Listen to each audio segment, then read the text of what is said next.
I often recall that day on the rocky coast when my friends and I gathered at the yawning, shadowed entrance of a cave. We were young and overconfident, filled with an insatiable thirst for adventure that blurred our common sense. I decided to record this story in an effort to make sense of my memories and understand what truly happened deep within those gloomy tunnels.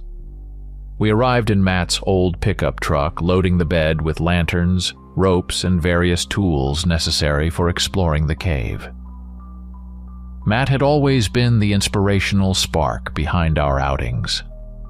There was something about his fearless nature and hunger for the unknown that made us agree to even the riskiest schemes. Adam was his complete opposite, quiet, level-headed, and always cautiously wary of any venture, yet he never refused to help. Scott, the good-natured giant among us, often served as our living shield against potential dangers. His impressive endurance and ability to withstand harsh conditions were our solace. Driven by curiosity and a desire to escape the dull routine of everyday life, I decided that this adventure would be unforgettable. There were plenty of rumors about the local caves. Fishermen whispered about a strange howling sound emanating from deep within, and some spoke of people who had vanished without a trace. These legends only stoked our excitement. We were convinced we'd discover something extraordinary hidden away from prying eyes. We set off early in the morning as the rising sun painted the coastal rocks in hues of pale pink. A cold ocean wind carried a light haze, and a damp mist enveloped everything around us. At the cave's entrance, I felt an indistinct sense of foreboding. Perhaps it was just the thrill of the unknown, or maybe a true premonition of danger. Nevertheless, we didn't linger on our thoughts and plunged into the darkness. Inside, silence reigned, broken only by the drip of water from the ceiling and the shuffling of our own footsteps. The walls resembled ancient giant ribs, slick with constant moisture. We lit our lanterns, but their weak glow only served to highlight the engulfing darkness. The first few 100 meters showed no signs of anything eerie. Then I noticed something motionless on a rocky ledge. Upon closer inspection, we realized it was the carcass of a small animal, already half decomposed. The stench was repulsive, and my heart tightened with a bad premonition. It seemed like a warning, as if nature itself were trying to tell us not to proceed. But curiosity triumphed over fear, and we pressed on, unaware of the monstrous transformation our reckless enthusiasm would soon provoke. We ventured deeper, maneuvering around slippery rocks and bypassing narrow crevices. The air grew first damp, then cold, and eventually took on a stifling quality that stirred an inexplicable unease. Suddenly, in the distance, we caught sight of a dark silhouette standing motionless between the stalactites. I felt a strange flutter in my chest, and for the first time during our journey, a clear thought of danger crept into my mind. It turned out to be an elderly man. He stood leaning on a gnarled stick, gazing at us with an expression of half-mad anxiety. His clothes were worn and tattered, as if he had been wandering here for days, and his eyes, wide open and filled with a fear beyond reason, seemed to scream a silent warning. I felt his piercing gaze as if he were trying to make it clear that we had trespassed into a forbidden realm. The old man raised his hand, as if pleading for us not to come any closer. He began speaking in broken phrases, and though his soft voice was hard to decipher, I managed to catch fragments. "It has awakened. No, it is here." That fragmented whisper sent shivers down my spine. Every word seemed imbued with an unseen threat. He pointed his stick deeper into the cave, and suddenly I found it difficult to breathe. The darkness ahead appeared to conceal something so terrible that even speaking of it was frightening. The old man continued his ramblings about some ancient evil and a dangerous interference that could spell disaster for us. His face contorted into a strange grimace, and his eyes seemed veiled by a shroud of horror. Scott and Matt stood aside, clearly unsettled by the unexpected encounter. I sensed Adam tighten like a drawn bow, yet none of us dared interrupt this grim soliloquy. We stared into the darkness, trying to fathom what kind of evil he might have meant. Despite the absurdity of the situation, I couldn't help but notice that even the walls looked eerily alien, as if they had absorbed someone's presence. The old man's warnings persisted, but our curiosity, fanned by the promise of discovering the unknown, refused to let us turn back. We exchanged glances, felt a collective shiver of dread, and together decided to proceed. Although the old man was unsettling, we didn't press him for answers. Talking to a madman, after all, is a tricky business. Still, the feeling of fear had already taken root in our minds. After moving away from the old man, the cave suddenly widened, revealing a labyrinth of corridors with wet, slippery floors. The ceiling soared high, lost in the darkness above. A damp chill seemed to rise from below, and our lanterns caught bizarre shapes in the stalactites and stalagmites. It felt as though we had entered another world, one steeped in the expectancy of something dreadful. Strange markings began appearing on the walls. At first I thought they might be scratches from animal claws, but upon closer inspection, the lines formed peculiar symbols resembling ancient drawings. They were carved so deeply that the stone looked as if it had been torn by long, unnaturally sharp claws. The old man's words about an awakening echoed in my mind. Could these marks be linked to the very evil he had warned us about? We moved cautiously, sticking together, when we suddenly noticed that the old man had vanished without a trace. A chill ran down my spine. He had been right there just moments ago, and now he had disappeared as if dissolved into the darkness. It would have been logical if he had followed us or led the way, but we found no trace or sound of his steps. We pressed on, and soon a new sensation overcame us. It was as if the air had grown thicker, heavier, the pressure intensifying with every step deeper into the cave. Occasionally, amidst distant swirls of mist clinging to the walls, I thought I saw moving shadows. Time and again I raised my lantern, hoping to catch another glimpse of the old man or some other more sinister presence. Suddenly, Scott, who was walking behind me, froze and stared intently into the darkness off to one side. I stopped beside him, trying to discern what could be lurking there. In the weak light of our lantern, a silhouette flashed by. It resembled a creature standing on two legs, but with the canine contours of a head and an elongated snout. It pressed against the wall or a ledge, then vanished so swiftly that we barely had time to register what we had seen. Scott shook his head in disbelief, questioning his own sanity, and I felt my throat dry with panic. I wanted to dismiss it as a trick of the light, a product of fatigue or an overactive imagination, but a deep inner voice whispered otherwise. We continued forward, our anxiety mounting and the premonition of imminent doom becoming almost tangible. Pausing in the half-light of one of the corridors, we tried to decide our next move.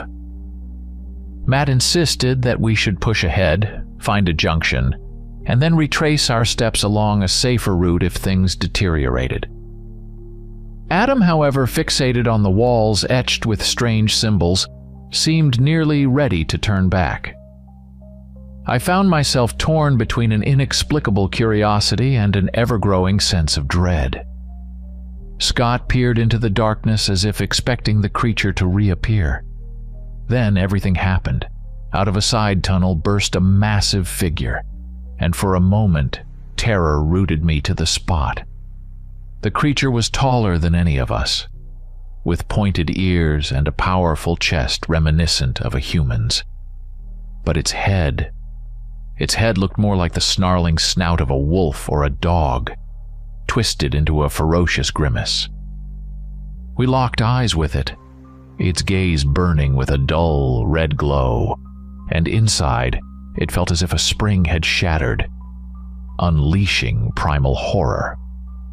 The monster lunged forward with such speed that none of us even had time to scream. I only caught a glimpse of Scott, who was closest to me, being thrown aside as his lantern clattered against the stone. Matt fumbled for a knife in his bag, but the beast attacked with unrelenting savagery. A harsh, almost choked sound filled the air, followed by a brief piercing cry, like a scream cut short mid-sentence. It all happened in an instant, and I only managed to catch a fleeting glimpse of its claws sinking into flesh. Blood splattered against the walls, and I stood frozen as my knees buckled beneath me. The giant figure swiftly retreated, dragging away the lifeless body of one of our group. Matt grabbed my shoulder, shaking me back to reality. We bolted backward, realizing that against such brute strength we had neither weapon nor plan. Overwhelmed by panic, we raced across the slippery stones. I heard Adam cry out as he stumbled over jutting rocks, and from somewhere off to the side came the furious growl of the monster in pursuit. At one point, the sound nearly reached me. I felt a sliding impact against my backpack and realized that had it struck any harder, I wouldn't have been able to run. Scott, dazed and injured, barely managed to keep his footing. We dashed toward the point where our descent had begun, guided only by the weak beams of our lanterns through the maze of stone. When a dim light appeared around a bend, signaling the exit, I felt a brief surge of hope. However, the monster caught up with us at a narrow section of the path. Its massive paw slid across Adam's hand, and I glimpsed him losing his balance. At the last possible moment, we managed to break free. Yet deep down, I knew this was merely a temporary reprieve from the inevitable terror. We nearly burst out at the exit. The daylight was still faint. The sun had only just risen above the cliffs, and gray shadows lingered along the shore. Yet even that meager light felt like a blessing after the suffocating darkness of the cave. I was gasping for air, trying to steady the trembling in my hands and hold on to my sanity. Glancing back, I saw that Scott was barely standing, while Matt struggled to help Adam, who appeared on the verge of collapsing from pain and blood loss. For a brief moment, I thought the creature had withdrawn. But that hope was shattered by a sudden movement behind us. The monster suddenly materialized at the exit, blocking our path to freedom. Its pointed snout twisted in bestial fury, and its paws seemed stained with blood. A cold wave of horror and despair washed over me. Could it be that we would never escape? The beast lunged at us, and this time its target was my close friend. I watched in horror as its enormous paw seized Matt by the shoulder and yanked him back. I dashed forward, desperately trying to distract or pull the monster away. Clutching its sinewy arm with all my might, I realized how futile our struggle was. The creature's grip was like steel, every muscle tensed beyond human capacity. Yet, fear for my friend overcame all reason, and I held on, risking my life in a desperate bid to save him.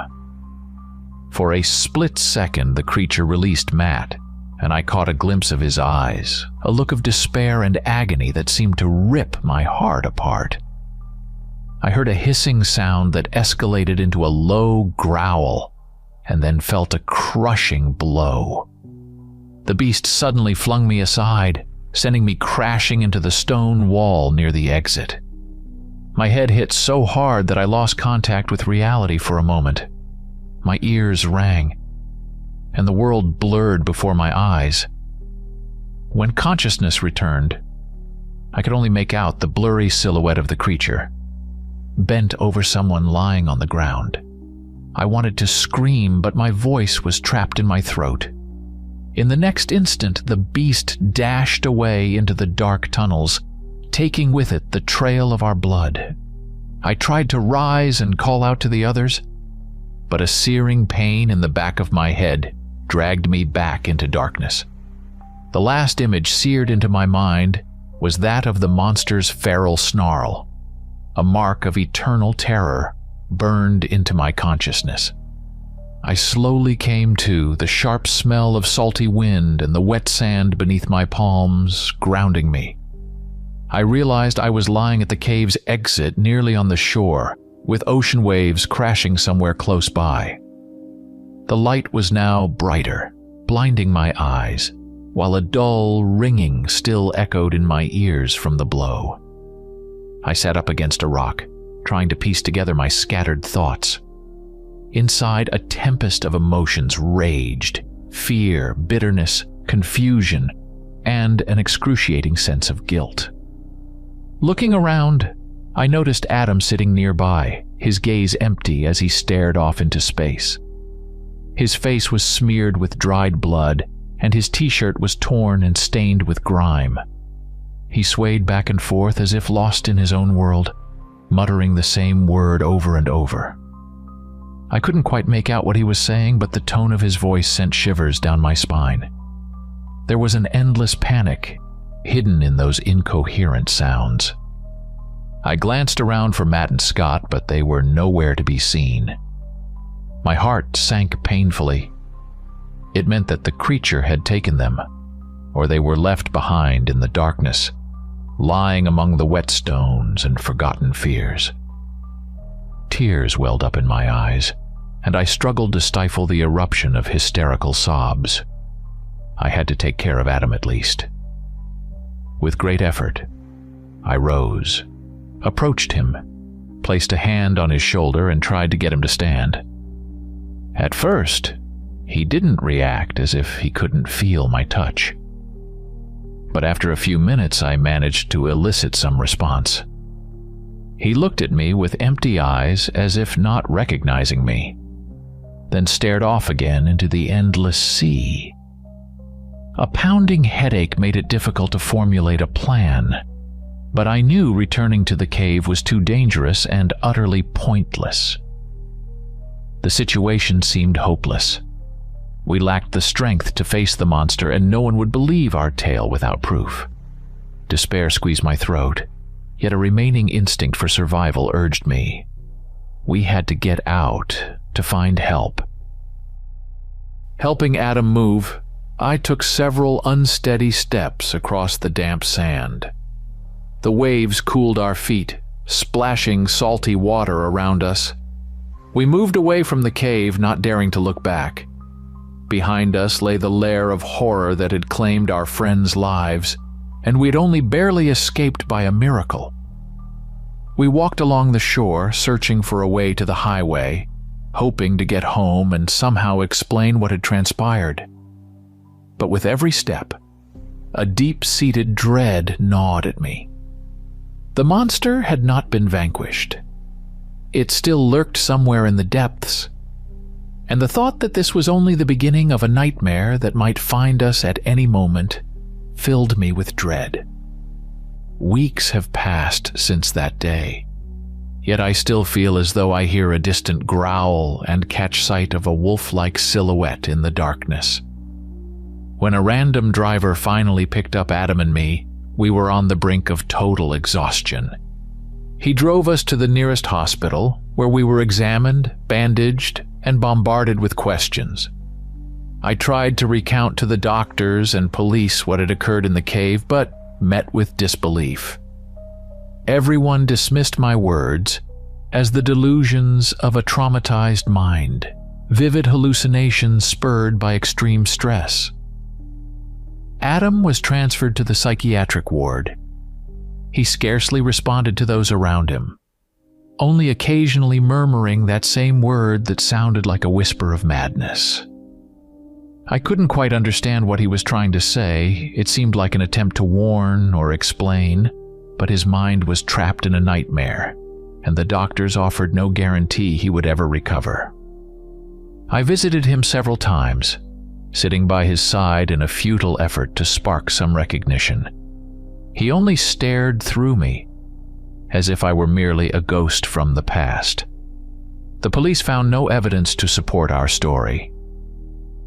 The unit sent to inspect the cave reported that deep inside there were numerous unexplored corridors and passages, but they discovered nothing unusual or threatening. I stood before them, desperately trying to describe the horrifying creature that had taken my friends' lives. Yet all I received were sympathetic smiles and polite nods. Matt's and Scott's families were in utter despair, struggling to understand where their loved ones had gone.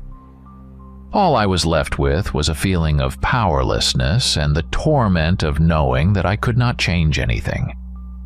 Now, whenever I try to sleep at night, the memory of that monstrous snarl flashes before my eyes, and I wake up in a cold sweat. I don't know why we encountered that terror, what role that mad old man played, or what was awakened in those underground corridors.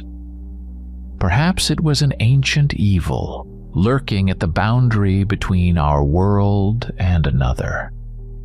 Or maybe we were simply in the wrong place at the wrong time.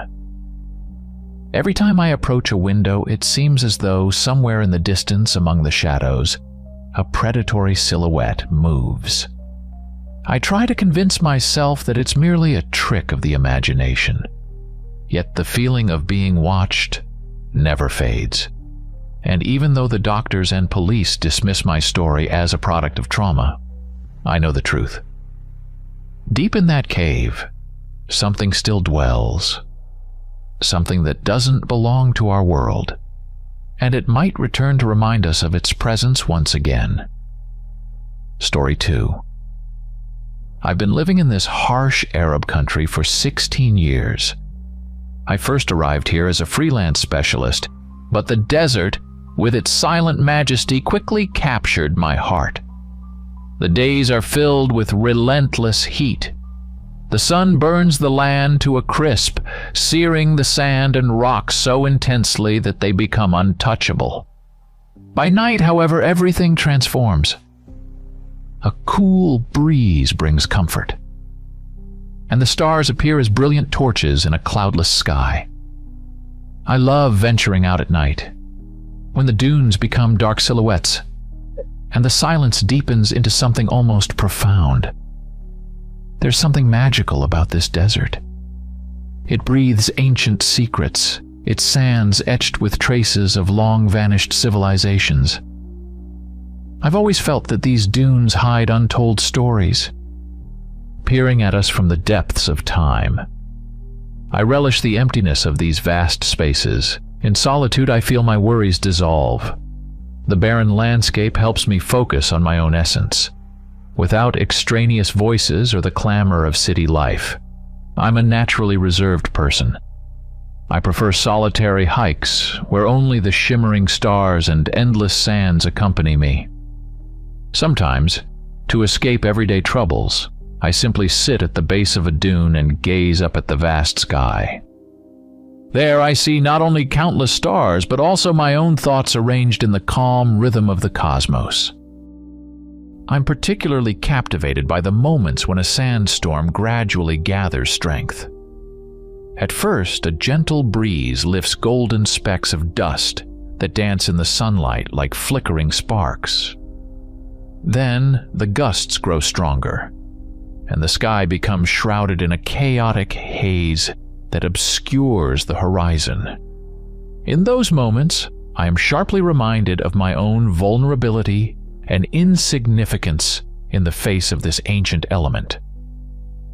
Despite my love of solitude, I have 2 close companions with whom I occasionally venture into the desert. We're all Americans who once worked for the same company, but, by fate, found ourselves in this land. They know of my passion for nighttime excursions and respect my need for quiet. One is a former Marine with exceptional physical conditioning, and the other is a calm, methodical engineer who insists on checking every detail of our gear before we head out. In February, the nights here are still cold, yet the daytime heat has already begun to slowly intensify. We chose a relatively safe area, far removed from military zones and urban dumps.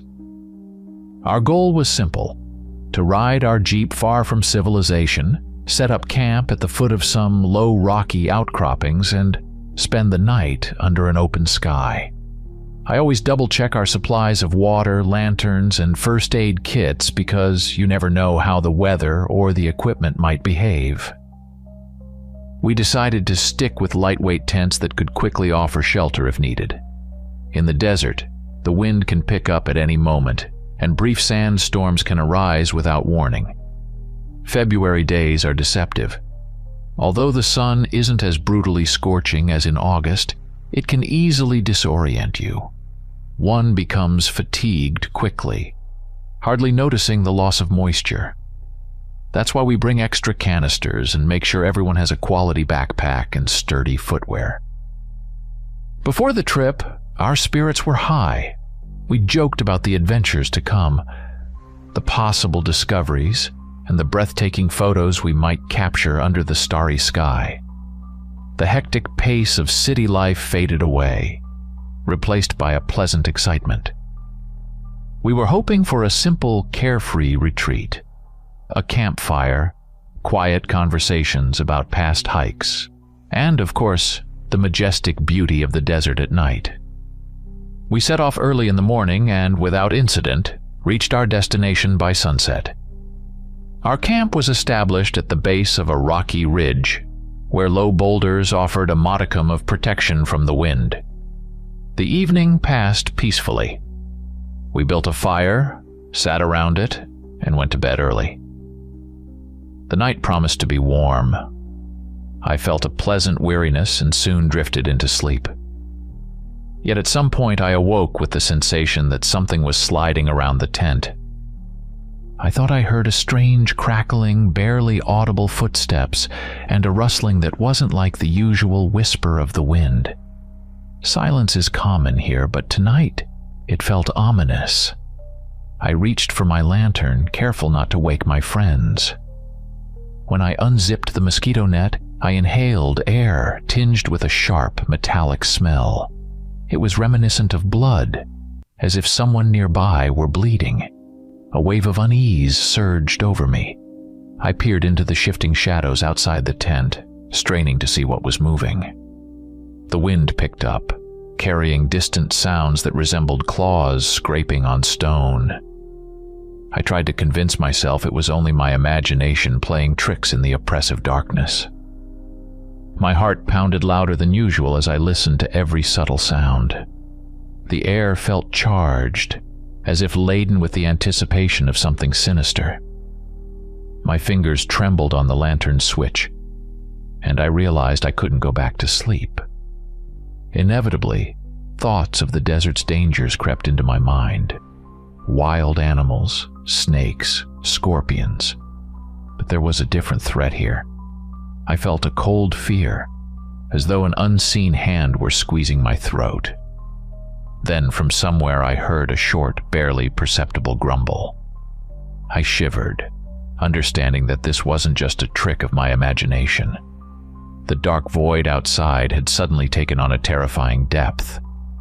All I could do was lie still and wait for dawn, hoping that this nocturnal terror would vanish with the morning light.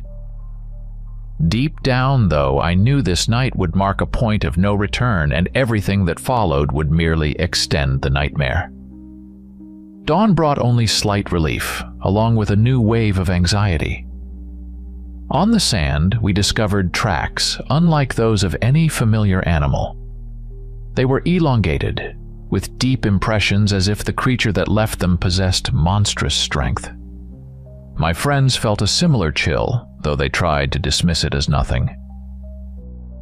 Under the relentless midday sun, we headed toward a nearby canyon, hoping to distract ourselves and snap a few pictures. By evening we returned, exhausted and longing for a peaceful sleep. But in the middle of the night, a strange sound woke me, a sound like someone scraping at the entrance. Half awake, I unzipped the tent and nearly lost my ability to speak. Staring back at me was a huge yellow eye, devoid of a pupil but burning with a terrifying inner light. I froze in terror. Before me stood a creature with a wolf-like face, entirely hairless. Its pale gray skin was etched with scars, and its mouth, filled with razor-sharp teeth, seemed built for slaughter. Its limbs were unnaturally long and appeared scorched, blending human flexibility with beastly power. Slowly it tilted its head as if studying me, its breath emerging in a low, menacing growl. An ancient primal fear surged within me. It was as if that gaze burned right through me, exposing every weakness. I struggled to zip up my tent, and with a dull snarl, the creature melted back into the darkness, moving so fluidly it resembled a ghost. Its guttural rumbling faded behind the rocks until it was gone. My friends, startled by the noise, jumped up and saw me, pale with terror, gasping for breath. There was no doubt. Something nightmarish had emerged from the depths of the desert and chosen us for its ominous visit. I felt my throat dry up and my heart pounded as if it might burst from my chest. My friends, looking around in alarm, tried to grasp what I had seen. It felt as if the desert itself were holding its breath. Even the wind fell silent, as if acknowledging the presence of something far more ancient and sinister. A faint echo of panic reverberated in the recesses of my mind. Once we fully realized what had happened, our camp descended into chaos. One friend began frantically packing up his gear. Another darted between tents, searching for any sign that the creature might return. I tried to keep calm, but a storm of fear raged inside me. Suddenly, I heard a short, menacing sound coming from behind a nearby rock. Clutching my lantern, I rushed toward it, desperate for proof of what was happening. When the beam of light swept over the gray boulders, I could only catch a fleeting silhouette disappearing into a crevice. It wasn't an iguana or a fox. The movement was too smooth and silent, like a shadow at the edge of vision. Fear warred with curiosity. I wanted to understand what this creature was and how it could survive in such an arid land. But my primal instinct screamed, "Run!" My friends, pale and trembling, agreed without words. In a flurry, we began to pack up camp. Nearby, a small, dying fire flickered, illuminating our anxious faces and the wind-beaten rocks. At one point, I noticed a pair of eyes glimmering behind the campfire, as if someone or something was watching us. We screamed, unable to contain our rising panic. Our hands trembled, our backpacks felt unbearably heavy, and every whisper of wind was mistaken for the approach of the monster. Finally, I grabbed my headlamp and, like a madman, set off to search for tracks. My heart pounded, adrenaline coursing through my veins. I hoped that if we could trace the creature's path, we might avoid an ambush. But it seemed the creature mocked us, leaving only vague traces on the sand before vanishing into the depths of the night. In that moment, I felt for the first time that true death was imminent. It wasn't the desert or the heat. It was something ancient and supernatural, a force we were utterly unprepared to face. In the oppressive silence, I heard a muffled cry from one of my friends. He had seen a vague silhouette in the distance moving impossibly slowly. That shattering realization dispelled any remaining illusions of safety. We knew then it was time to run. Desperate, we abandoned our remaining gear and bolted for the jeep. We didn't wait for dawn. Grabbing only the essentials, we fled immediately. Adrenaline pushed us away from the terror, though panic threatened to paralyze every move. The air was thick with fear, and the desert at night became an endless trap. The Jeep was only a few hundred meters away, yet that short distance suddenly seemed infinite as shifting shadows swirled around us and every sound was amplified. We ran across rugged terrain, stumbling over rocks and sliding down loose gravel, feeling as if vague silhouettes pursued us relentlessly. When we finally reached the vehicle, we hastily tossed our belongings into the back seat and started the engine. The engine rumbled to life, but at that very moment a long, anguished sound emerged from behind, a sound like a tortured moan. I glanced into the rearview mirror and, for a split second, saw a bizarre figure standing atop a rock. It seemed to have a stretched-out neck and inhuman proportions.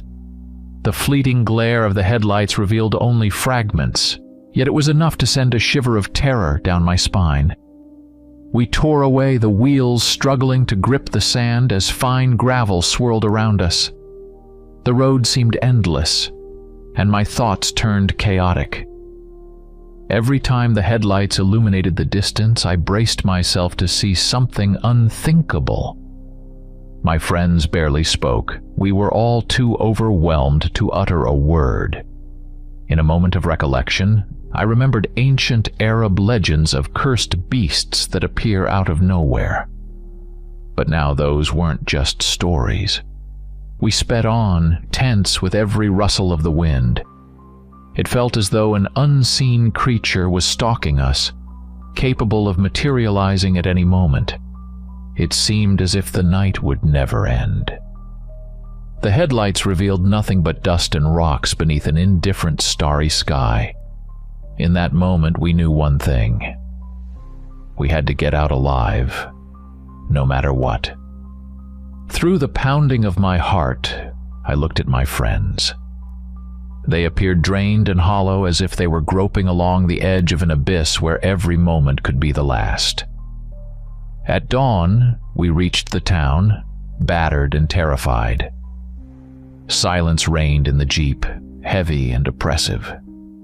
Normally, returning from the desert would bring me a sense of tranquility and pride, but now all I felt was a tremor in my fingertips and an inner chill. On the way, I dropped off my companions, each needing time to recover and come to terms with what they'd witnessed. When I finally arrived at my secluded villa, my first instinct was to lock every door and window.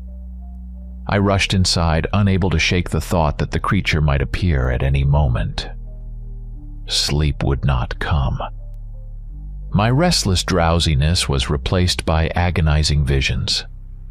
I felt as if someone was lurking in every shadow, and soft footsteps could be heard on the roof.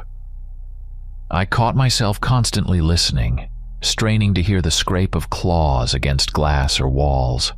That primal animal fear clung to me even in the daylight, making me jump at every noise. The next day, as I stepped onto the porch, I noticed scratches on the doorframe. They were peculiar, deep, parallel grooves, as if made by the claws of a large dog. Yet their height suggested the creature was as tall as a person or even taller. My hands trembled as I traced the ragged edges of the wood. It was then I realized the creature knows where I live. It didn't remain in the desert. It came for me. During the day, I tried to convince myself it might be nothing more than a wild dog, but as soon as night fell, the horror returned. I bolted every door and sat on the couch with a knife clutched in my hand, feeling as if the darkness around me was filled with eyes watching my every move. I couldn't shake the thought that my home, once a reliable fortress, had become a trap. Terror had seeped into every corner, leaving no room for peace. I was overwhelmed by a dreadful, hopeless anxiety. Night fell swiftly, as if a black curtain had been drawn over the town. I sat in my living room, trying to ignore the branch scraping against the window, a reminder of uninvited claws. Memories of that horrifying figure with the yellow eye and gray skin flashed through my mind. I locked the door slid the bolt, and placed a large candle in the corner, its flickering light barely offering comfort. The silence was agonizing, broken only by occasional footsteps in the next room, my own, pacing nervously. The feeling of being watched washed over me in waves, then receded, leaving behind a sticky residue of dread. I decided to turn on every light in the house, hoping that bright illumination would repel whatever lurked in the shadows. I lit incense, blending the scents of frankincense and mint, as if trying to purge the space of dark forces. Yet even that couldn't shake the sensation that the walls were closing in, turning my home into a suffocating cell. Suddenly, something tapped at the door and my heart leaped to my throat. Without looking through the peephole, I held my breath. Once again, I heard a faint scraping, as if someone's claws were dragging along the wood. I cautiously stepped back, gripping the small knife tightly. A surge of panic urged me to run, yet reason whispered that there was nowhere to go. The scraping continued, as if the creature was probing for a weakness. The floorboards creaked underfoot, and I thought I heard a muffled growl from behind the thin door. In that moment, I realized that the nightmare which had begun in the desert had manifested itself right at my doorstep. I stood frozen, as if entranced, feeling fear become my second skin. Deep inside, I already knew this was the beginning of a new, even more terrifying night. The windows trembled with another gust of wind, but I also detected a soft, scratching sound seeping through the glass. It was as if the creature was everywhere, in every creak of the walls. I felt that an endless battle was about to begin. Standing in the hallway, trembling with tension, I clutched an icon, an old leather Bible, and the knife in my hand. These items were my only shields against a creature whose true nature I barely understood. My heart pounded so hard it felt as if it might burst from my chest, and my lips dried as if scorched in the midday sun. The door began to throb with knocks from the other side. Through the gaps, a foul odor wafted in, a mix of decay and damp fur. Though the creature, this dogman, seemed utterly hairless. I cried out a prayer almost without thinking, and felt adrenaline scorching my veins. In that moment, fear and despair merged into a resolute burst of determination. Summoning my courage, I flung the door open and saw the dogman looming over me, exposing long, menacing fangs. His eyes burned with a yellow light, and a deep, guttural roar emanated from his throat, as if driven by an insatiable hunger. I lunged forward with my knife, but the creature reacted with lightning speed, knocking the Bible from my hand. It sent me crashing against the wall, and a searing pain exploded along my side as if a rib had shattered. Still, I couldn't allow myself to collapse or lose consciousness. Clutching the knife tightly, I charged at the dogman again, desperately aiming for his neck or chest. The blade grazed his pale skin, leaving a bloody scratch. Enraged, the creature bared its fangs and struck me with monstrous force. I felt a hot wave of terror and despair, yet there was no turning back. We circled each other in the dim hallway, caught in a frenzied, nightmarish dance. The only light came from a lone lamp above the door, and I could hear my labored breathing blend with the roars of the dogman. Every second felt as if it could be my last, but a fierce stubbornness and raw determination drove me onward, forcing me to fight for my life with every ounce of strength. I don't remember exactly how the battle ended. As if my mind erased the most horrifying moments, leaving only fragments. I recall lying on the floor covered in blood and gasping from the pain. I remember reaching out for my knife, only to feel the cold, jagged remnants of its shattered blade. A persistent ringing filled my ears and a thick fog obscured my vision. When dawn finally crept over the horizon, I awoke in the pre-dawn light streaming through a broken window. Blood had crusted on my face, and every part of my body ached from the blows. I saw no sign of the dogman, only torn marks on the walls and remnants of doors. It seemed as though the creature had vanished as suddenly as it had appeared. My wounds were deep, but not fatal. Summoning what strength I had left, I managed to crawl outside. In front of my house, a deathly stillness reigned, with scattered debris torn from the doorframe lying about. A thought echoed in my mind. Am I truly alive? Or is this my final dream? Yet the biting cold air proved that what had happened was real. After regaining my senses, I realized I needed help. I limped toward my car, glancing back at what used to be my home, now reduced to ruins. Deep inside, I felt that my old life was over. Yes, I was still breathing, but my soul had been shattered. The images of yellow eyes and gray skin would haunt me for the rest of my life. Days, or perhaps weeks, have passed since that night. I've lost track of time. The wound in my soul hurts far more than the physical scars. I never learned what that monster truly was, where it came from, or why it chose me as its target. Perhaps it simply vanished, or perhaps it's still out there seeking its next victim. The sensation of its presence never leaves me. And if someday in the silence of the night I hear that scraping, labored breath again, I will know that horror never truly left. It's merely hiding in the darkness, waiting for the moment to return. Story 3. My name is Chrissy. When I arrived at the Wolf Sanctuary to earn extra geology credit, I never expected to encounter something that would change me forever. My mom insisted that I bring along my younger brother Ricky, who was only 10 years old. He adored everything related to wildlife and constantly fantasized about how he'd behave among predators. Our journey took us deep into the desolate parts of northern Arizona, far from the clamor of the city and the endless stream of traffic. The sanctuary itself looked quiet and unassuming, a small building bearing a sign that read Wolf Conservation Center, a few benches scattered around the trees, and a couple of gazebos for tourists. It smelled of hot sand and a faint hint of wormwood.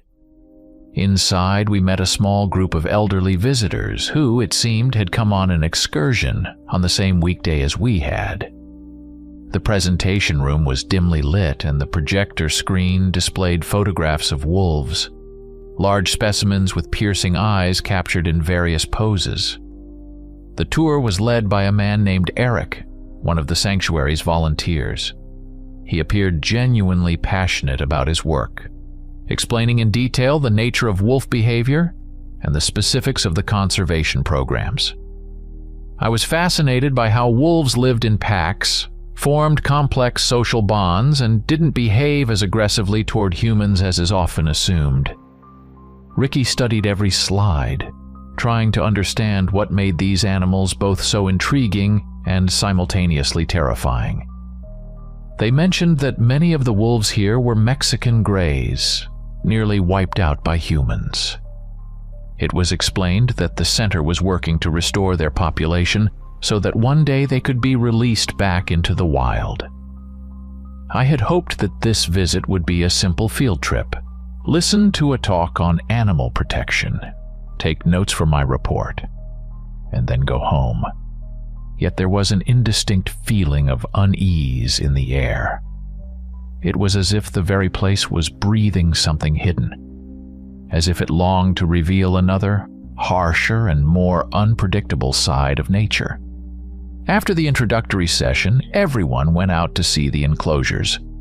Our group was first led to the area housing the Mexican gray wolves, destined for eventual reintroduction into the wild. This pack was managed under a special program designed to prevent them from habituating to livestock, so that they wouldn't develop behaviors threatening to ranches and farms. I noted the spacious yet still fenced areas with mesh barriers stretching off into the twilight. The guide spoke of certain individual wolves by name, as if introducing special charges. Hudson, who loved to show off his catch to visitors.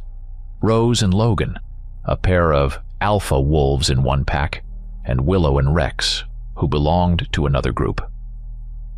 All these names sounded unusual for wild creatures, and I gathered that the staff paid close attention to the individual personalities of the animals, trying to understand how each wolf behaved within the group. They emphasized that the true hierarchy among wolves was far more complex than it appeared, based more on social harmony than constant aggression. Among the tourists, reactions were mixed. Some nodded enthusiastically, while others whispered in disbelief. Ricky kept leaning toward the mesh, trying to catch a better glimpse of the shadows flickering among the trees. He was eager to note every detail: the color of the eyes, the shape of the ears, the movement of the paws. I, too, felt a strange thrill. The wolves maintained their distance, yet did not appear frightened. It seemed they were comfortable in their spacious enclosures, only occasionally stepping out to check who had come. Suddenly, I noticed that a middle-aged woman named Eleanor had joined our group from the side. She, too, worked at the center and watched us with a wary expression, even though the other staff members were much friendlier. A bad suspicion pricked at me, as if she were hiding some secret. I tried to dismiss it and continued the tour without letting extra suspicions cloud my thoughts. After visiting the first enclosure, the group moved deeper into the sanctuary, where the wolves that were never meant to return to the wild were kept. These wolves, unable to survive on their own because of injuries or other limitations, were cared for differently. We were told that these animals were sometimes fed meat from various species, even zebra or llama brought in from zoos after dying from disease. It was believed that such a pack no longer needed to maintain the pure lifestyle expected of those slated for release. Eric led us to the section where Willow, the same she-wolf with old scars and a curious nature, roamed freely. It was said that she often approached the fence to observe people without any real fear. I noticed the gleam in her eyes, her alert ears, and the slight tremor in her movements. Everything about her suggested that she was very smart and keenly aware of every observer. Nearby, in the shadows, I caught the glimpse of another wolf, possibly Rex. The tourists reacted in different ways. Some marveled at the beauty of the animals, while others hesitated to get too close. I could see that my brother Ricky was practically breathing in sync with every word, eager to catch every detail. I too made sure to check that the mesh was secure and the doors were properly locked. Even though the scents and sounds of the place inspired confidence in its safety, an unsettling feeling gnawed at me, as if we were outsiders in a world shared by wolves and humans. I kept noticing Eleanor, who observed us with a detached air. It seemed she frequently slipped into herself, only occasionally glancing at something on her phone. The other staff were busy explaining the rehabilitation process of the predators and the dynamics of wolf pack behavior. The atmosphere remained peaceful yet tinged with tension. Nature, in any form, always carries an element of unpredictability.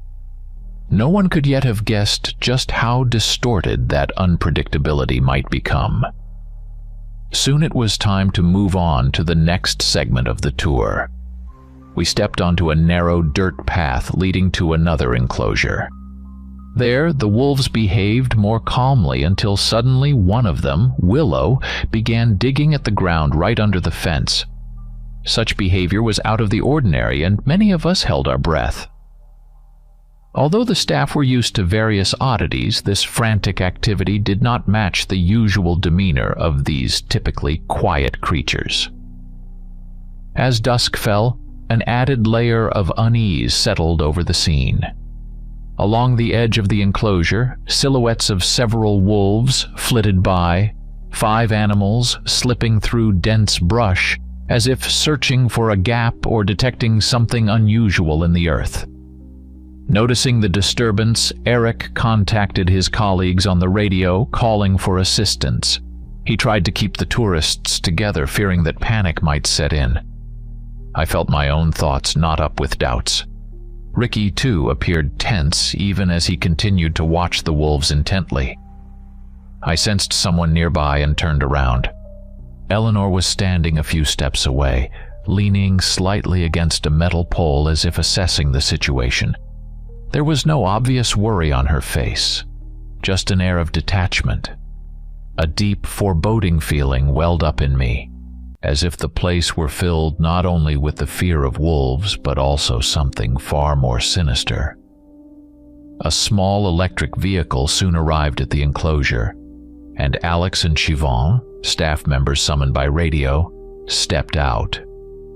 They looked around and exchanged brief words with Eric as they tried to determine what had disturbed Willow and the entire pack. In the distance, a faint howl echoed, though its source and direction remained unclear. No one yet realized that this was only the first ominous sign of the events to come. We all moved toward the back of the enclosure to inspect the fence for any damage. It was nearly dark, and the path wound through overgrown shrubbery that reeked of dry grass and dust. Ricky, my restless brother, dashed ahead while I hurried to catch up with him, knowing how easily a child could get lost in the night's wildness. We reached a metal gate that was supposed to be locked but now hung wide open. The lock lay broken on the ground as if it had been deliberately opened or forced. It was impossible to tell who had done it, but the sense of dread only deepened.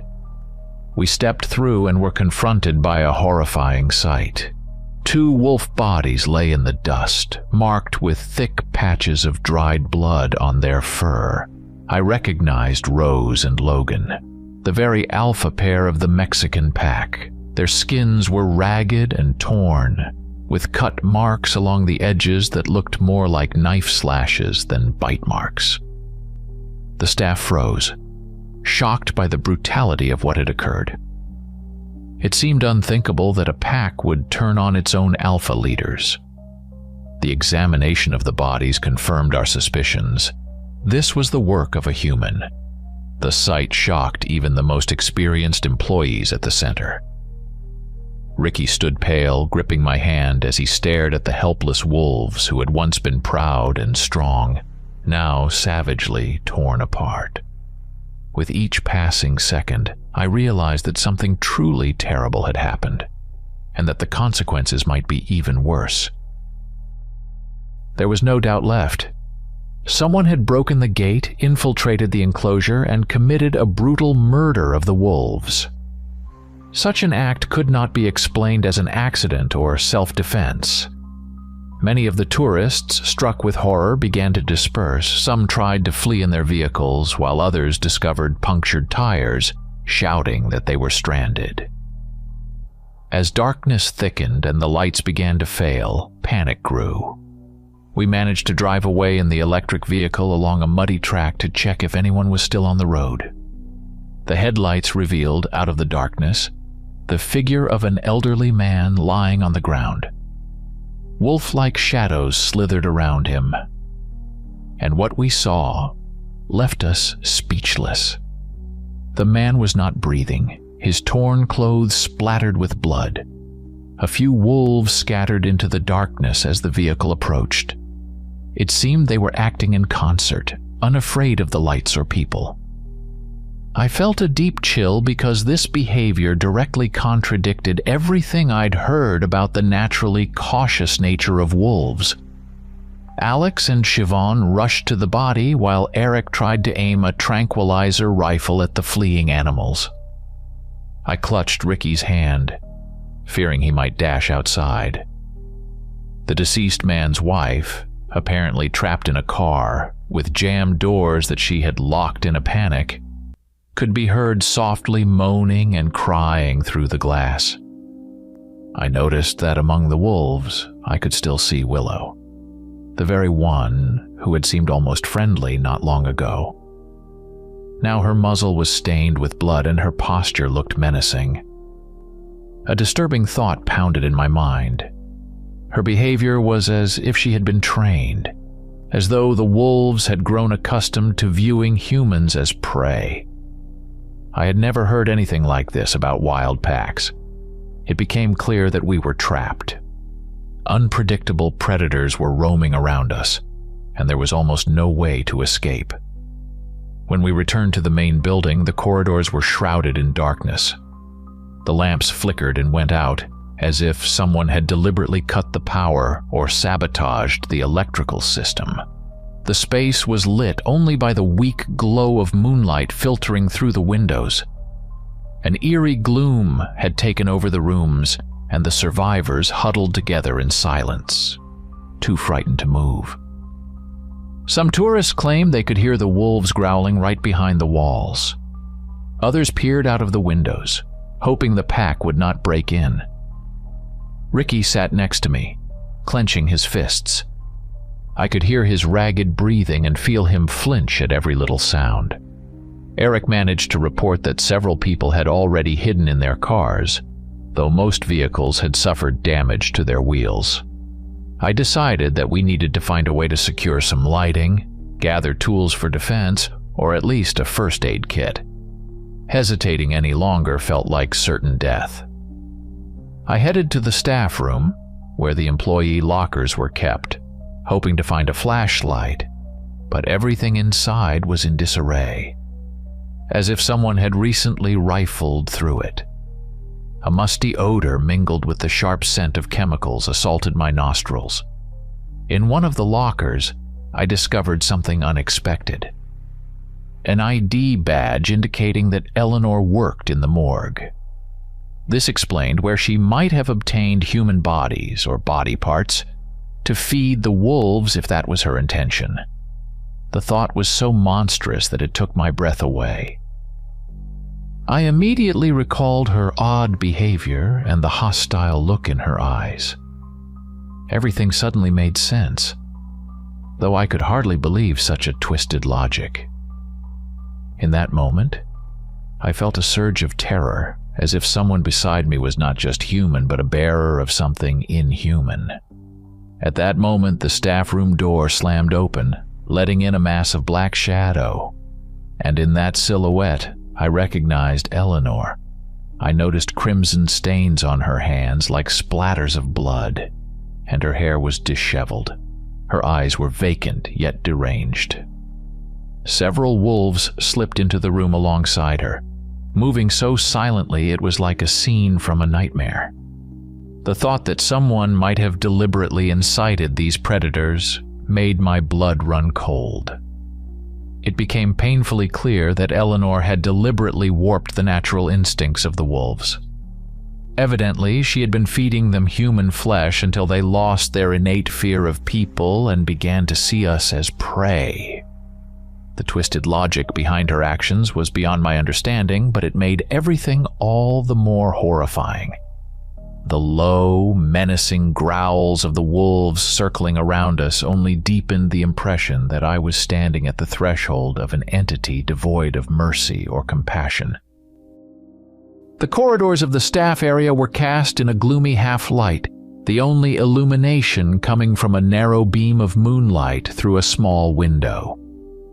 The wolves looked almost otherworldly, their shadows oozing from their bodies, their eyes glinting with a wild light. Every breath was a struggle, but thoughts of my brother kept me going. He was probably waiting in the next room, still hoping I'd return with help. I realized then that Eleanor saw humans as the enemies of nature. Her actions, apparently intended as vengeance against humanity for nearly driving wolves to extinction, were executed in a twisted, brutal manner that brought death to everyone around her. My head spun, and my heart pounded so fiercely I thought it might burst from my chest. I felt as if the notion of escape was gradually losing all meaning, Here man had become his own predator, and the only way to stop this nightmare was to confront it head-on. The thought that my brother was somewhere in another room tormented me like a sharp blade. I knew that the only way out was to act decisively, or else the wolves would reach Ricky.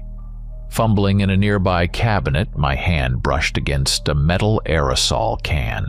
In another situation, it would have seemed like a ridiculous weapon, but now I had no other option. A surge of rage born from terror welled up inside me.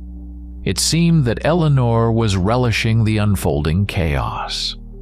Her lips were stained, and thin streams of scarlet trickled down her face. The wolves around her began to raise their hackles, their growls filling the confined space. In one instant, I heard a faint scream from an adjacent room and realized that Ricky was indeed there. A jolt of adrenaline flooded my mind as I stepped forward, clutching the can as my last hope for salvation. I struck Eleanor on the head, pressing the aerosol button and unleashing a stream of caustic spray directly into her face. The odor hit me sharply, mingling with the stench of death and the dusty chemical tang of the room. The wolves scattered in disarray, reacting to the noise and sudden smell. Eleanor fought back, her hands clawing at my shoulders, her nails digging into my skin. I struck with the can over and over until I heard a sickening metallic crunch. All around me was filled with heavy breathing and the feral growls of beasts. It was only when strong arms pulled me away from Eleanor's body, and from one of the wolves lying nearby, either stunned or knocked unconscious, that I began to comprehend what had happened. For a moment, a corridor illuminated by the wavering beams of handheld flashlights flashed before my eyes. I could hear faint sounds resembling sobbing and catch the sound of my brother's breath, a sign that he had somehow survived. My hands trembled, and the sight of blood on my skin made me nauseous. But in that moment, there was only one choice: either she or we. I later awoke in a hospital room, the constant hum of air conditioners in the background. My whole body ached and deep scratches marked my arms. A nurse briefly explained that I had been brought in after a brutal incident at the sanctuary. Official reports mentioned several casualties among the tourists and a deceased staff member. They referred to the events as the work of aggressive wolves, but omitted any details about why the wolves had suddenly changed their behavior. It seemed no one wanted to publicize Eleanor's role and her manipulations. After being discharged and returning home, I noticed that Ricky looked at me with a strange kind of fear. According to his recollections, he had seen me ruthlessly beat Eleanor, losing control in a fit of rage. Our parents did not press for details. They expressed sorrow for the tragedy but could not grasp its full depth. I myself couldn't tell whether I felt more guilt, horror, or bitterness. Sometime later, Eric called and informed me that the surviving wolves were now undergoing a rehabilitation program, an attempt to wean them off the taste for human flesh. It sounded almost unbelievable, but the center staff insisted that over time the animals might revert to normal behavior if not further provoked. I wasn't entirely convinced, yet I received an invitation to return to the center as a volunteer. Perhaps they hoped that working with the wolves would help me overcome my own trauma. When I returned, I saw the familiar outlines of Willow and the other wolves behind the fence. They looked calmer but still watched my every move with wary eyes. As I cautiously stepped into the enclosure, the wolves approached and bowed their heads as if acknowledging something significant in me. I felt a poignant sadness well up inside, a mourning for the lost balance between man and nature.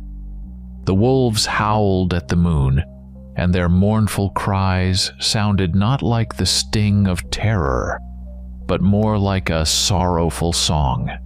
a lament that nothing in life goes unscathed.